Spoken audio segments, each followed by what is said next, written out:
airport sudah menjadi keharusan, karena kalau melihat sekarang airport di Bali Utara, di Bali Selatan itu sudah akan jenuh.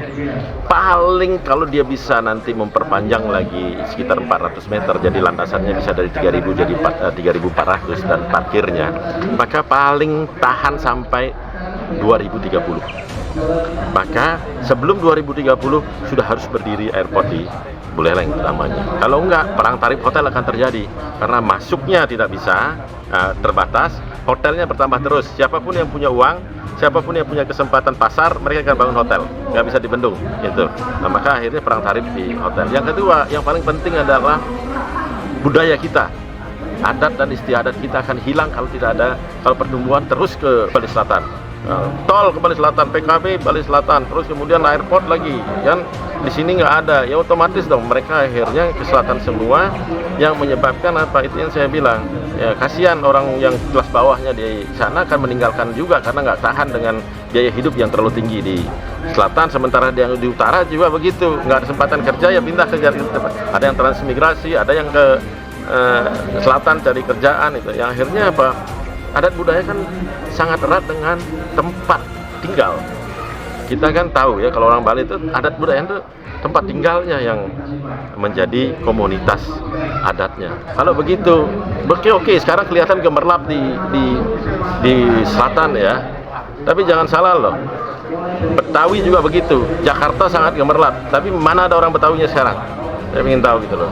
Kita mau nggak orang Bali sekarang ini selatan oke, mewah banget, terus orang Balinya hilang karena orang Balinya pindah karena nggak tahan dengan gaya hidup, nggak tahan dengan biaya hidup di selatan ya, tanahnya mahal, tergiur tanahnya mahal, biaya hidup berat, nggak cukup makan, nggak cukup untuk sekolahkan anak, ya akhirnya mereka pindah ke Kelungkung, ada yang pindah ke Tabanan, bahkan ada yang pindah mungkin lebih jauh lagi. Pak, kendalanya apa?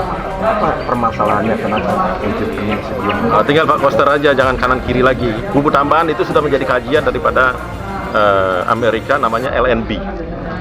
Kalau Pak Anu mau tanya, itu sudah, saya rasa sudah ada dari zaman Pak Mangku Pastika, sudah ada kajiannya, sudah nyampe ke Pak Gubernur dan Kementerian Perhubungan. Sehingga katanya satu jalur. Tinggal sekarang Pak Koster mau nggak memperjuangkan itu segera. Jalurnya adalah Menteri Perhubungan dan kondisinya adalah sangat mendesak karena sekarang ini airport Ngurah Rai sudah mendesak untuk itu. Alasan dua, satu airport Ngurah Rai, yang kedua pemerataan pembangunan di Bali. Ya, satu hal yang saya ingatkan ya, pertumbuhan tanpa adanya pemerataan, tanpa ada timbul pelaku baru itu nonsen. Itulah. Maka pertumbuhan yang berkualitas adalah pertumbuhan dengan pemerataan dengan timbul pelaku baru, itu namanya pertumbuhan yang berkualitas. Itulah, dan itu tugasnya siapa? Tugas pemerintah. Ya, kalau membiarkan itu sama dengan hutan limbah. Ya, biarkan aja tumbuh di mana, nggak diurus, jangan diurus tumbuh.